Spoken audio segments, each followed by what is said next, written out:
I was under the assumption that you thought I was below your station, Herr Doctor.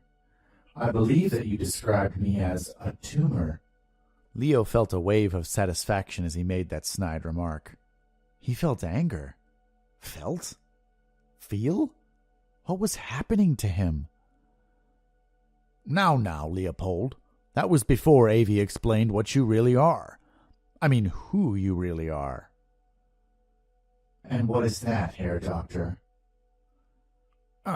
Well, you're a person, an individual, a conscious being, if you will. There was a moment of silence. Leo shifted in his tank. Then what is it that you've come to speak about, Herr Doctor? Please, call me Rosenberg, and I'll call you Leo. Fine, Rosenberg. What is it that you've come to speak about? Rosenberg strolled around the room slowly, approaching the equipment, dragging a finger across the control panel in front of Leo's tank, and pausing almost sensually near the button marked Lotion. Leo tensed. I will be taking over the lab for a while, Leo. Dr. Strauss is going to be unavailable for a time. I'm not sure how long, taking care of his children. But I am his child also. Why would he forsake me to care for them? Rosenberg turned away so that Leo could not see the satisfied sneer that curled his lips. Well, Leo, he loves them. Can you understand that? I mean, he cares for you, but you're not really his child. At least it's obvious to me that he doesn't feel that way. Leo felt something again. He was unsure of how to describe it. Empty. Sad. Worthless. Ashamed. Betrayed. For the first time in his life, Leo was at a loss for words. I don't feel that way, though, continued Rosenberg. Now that I know what a miracle you are, well, if I were in Avie's position, I would definitely not disregard you as he is. Even in a time of sadness, a man should not favor one child over another. It's inexcusable. Leo began to grow angry. Yet Rosenberg pressed on. I'll bet that everything Abraham's been telling you. You're his child, he cares for you, you're so important to him. I'm willing to bet that they're all lies, told to make you comply with his wishes. No! Shouted Leo. That's not true. It's not. Really, Leopold? Really? Think about it. He made you. A man does not make a child. He creates one out of love. You are not a product of love. You were created in a test tube or grown in a petri dish. Why are you saying these things? Cried Leo. Rosenberg calmed himself. I'm sorry, Leo. I understand that it hurts to hear these things, but it's better that you know. Abraham is making a fool out of you. He does not appreciate you, but I do. You'll see. I will take good care of you. And so he did.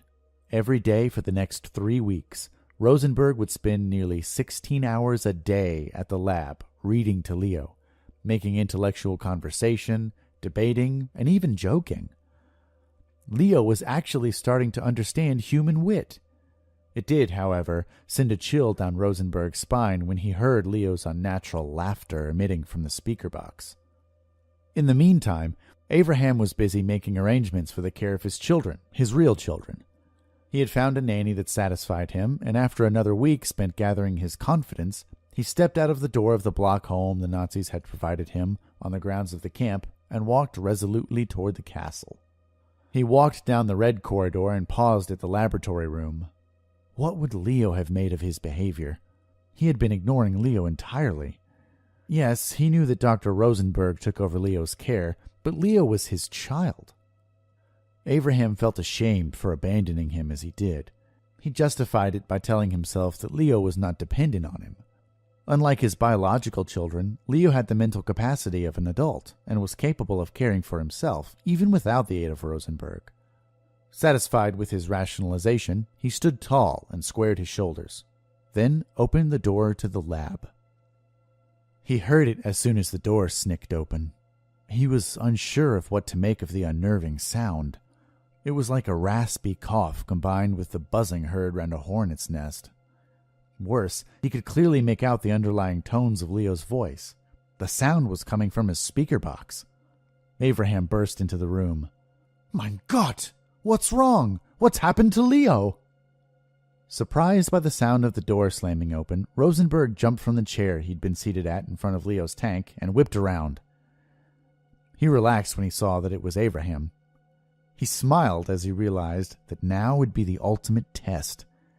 He would see if his social engineering experiment had worked. His conditioning of Leopold. Had he truly been able to turn Leopold against his former master? His father? "Why, nothing's wrong, my dear Dr. Strauss." "That sound. What was that sound?" "Ah," Rosenberg bobbed his head. "Yes. I was just telling Leopold a joke. How did the Germans conquer Poland so fast?" He paused for effect. "They marched in backwards and the Polish thought they were leaving." Once again, Leo erupted into an unsettling laughter. Abraham did not know whether to feel horrified or astonished that Leo was developing a sense of humor. Humor meant feelings.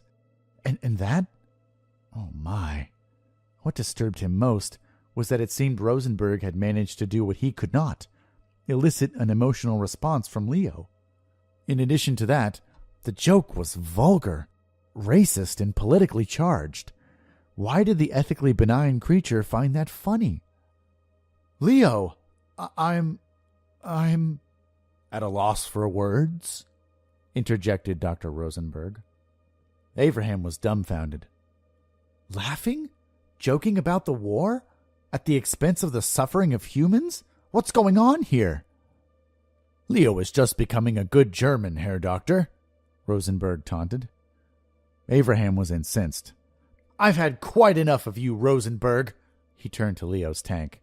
"Leo, stop it this instant." Leo fell silent.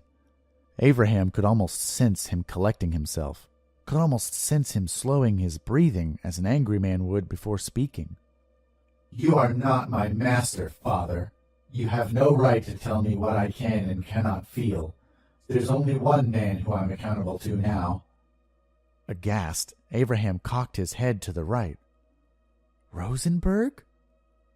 "Of course not," replied Leo. "The kind doctor treats me as his equal." "Then who?" "Der Fuhrer, of course," answered Leo. "Heil Hitler." Abraham tried to control himself until the door of his office had slammed shut. His office? Was it even his office anymore? "Sohn von einem Weibchen!" screamed Abraham. "What have you done to him?" Rosenberg calmly took a seat, the big chair behind the desk. "I don't know what you're talking about, my dear A.V. I've done nothing." He paused, and then looked over his shoulder out of the window towards Leo's tank. "Oh, you mean that," he said with an air of sarcastic innocence. "Well, A.V., you've been gone a long time. Leopold has simply grown up, I suppose." "You've brainwashed him." "Nonsense. It was only a matter of time until he developed emotions. You implied as much yourself." "But," stammered Abraham, "the joke, the laughter. Heil Hitler, for God's sake! Those are not emotions, that's pure malice." "You call it malice. I call it loyalty. As I said, he's becoming a good German." "He's not a German." "What is he, A.V.? Do you think the fact that you made him brands him a Jew? Well, he's not. He has evolved beyond you. The sooner you get used to the idea, the better." Abraham slumped in his chair. "So, you're telling me that I'm off the project. You're going to take Leo away from me." "Nothing of the sort," Rosenberg said with a smile on his face. "In fact, I'm happy to see that you're ready to return to work. I need you now more than ever. We're about to enter a new phase of the project, and you are most familiar with Leopold." "Perhaps not. It seems the two of you get along very well now." "Ah, Abraham, you may be correct. Leo and I have become very close. As it happens, we share many of the same ideas, but I'm not referring to companionship. I'm contemplating something quite different, something more basic, a task that you, as his creator, would be best suited to perform." "And what might that be?" Abraham said warily. "Reproduction." "No!" Abraham rose from his chair, fists balled up. "It's not possible!" "Are you telling me that Leo is incapable of reproducing? There must be a way." "Of course there's a way, idiot! Do you think that I would create a being incapable of reproducing? My primary mission when beginning this experiment was to create creatures that would replace our men on the battlefield. What good would a single organism be of use for? Not only can Leo reproduce, but he can do so very efficiently." Abraham instantly regretted letting that fact slip. Abraham did not think it was possible, but Rosenberg's smile grew even wider. "Aha! Perfect! I knew that you had a way. So why did you claim it was impossible?" "Because I would not even consider allowing it until Leo reached maturity. I did not know how intelligent he would become. I didn't realize that it was even imaginable that he would develop emotions." Abraham paused. "And I certainly didn't think that he could be capable of such malevolence."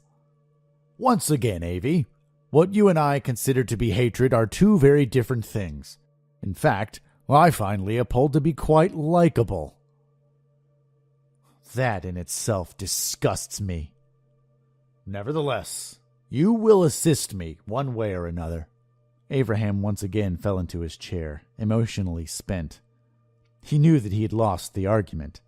Dr. Rosenberg would go to any lengths to get what he wanted. He'd already killed Abraham's wife. He knew that his children would be next. There was nothing else to be said, so he began to weep quietly. More than a month passed. Dr. Strauss and Rosenberg worked side by side in the laboratory each day. Rosenberg insisted that they quicken their pace and increase the time they spent in the lab, but Strauss insisted that at the very least he'd be allowed to rest on the Shabbat. Rosenberg relented. He required Abraham to be compliant, and the best way to achieve that would be to restrain himself from pushing Avi to his limits. He had already suspected that Abraham was dragging his feet. The good doctor knew something that he was holding back. Rosenberg was certain that Abraham had already worked out a process by which Leo could reproduce, probably long ago, before his involvement. But Avi had so far been careful to make no more gaffes or let any more information slip out. According to Abrahamic law, the Shabbat began at sunset each Friday evening and lasted until the appearance of 3 stars on Saturday night. Rosenberg found the notion foolish, but it did provide him some time alone with Leo. Dr. Rosenberg would often spend the entire night talking with him, as Leo had no need for sleep. Their time spent together during Abraham's Shabbat always served as a good time for Rosenberg to reinforce his ideas, and not offer Abraham the chance to cause Leo to second-guess the philosophies that he'd put so much effort into instilling in the creature's mind. Rosenberg was always the one who initiated each conversation, so it surprised him when on one particular evening, Leo was the first to break the silence. "Rosenberg, there's something that we must discuss." Rosenberg was conflicted with feelings of both surprise and concern. "What is it, Leo? You're aware that you can talk to me about anything. There's no need for secrets between us." "It concerns Dr. Strauss." Over the weeks that he'd been working with Leo, Abraham's status had gone from father to Abraham to Dr. Strauss. Rosenberg was elated. In spite of his delight, he knitted his eyebrows in worry.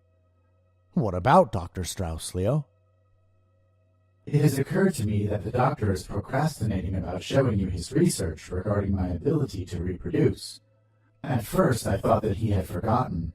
All of the recent stress he's been under may have had him confused. Then it became obvious that he was intentionally diverting you whenever you were about to discover the solution. Now I understand that he simply does not want me to reproduce." "Ah, so what do we do about this?"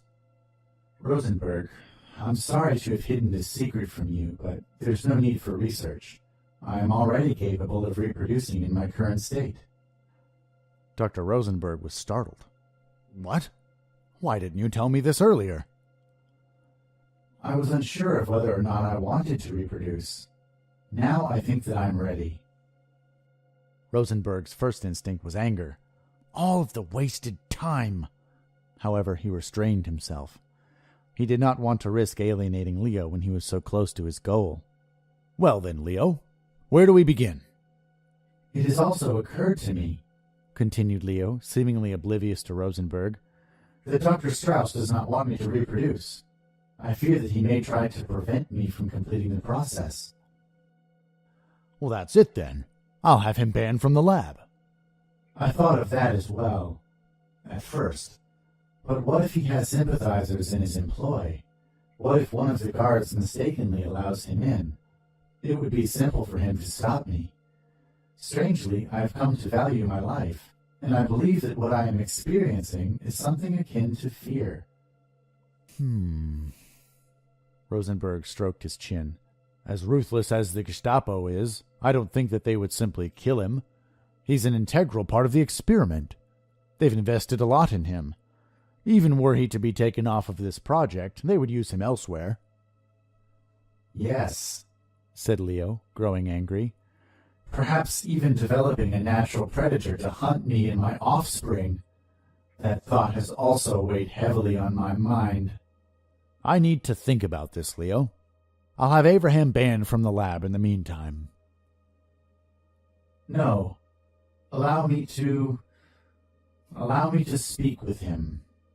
Something in the way Leo had said that sounded ominous, but Rosenberg relented. As you wish.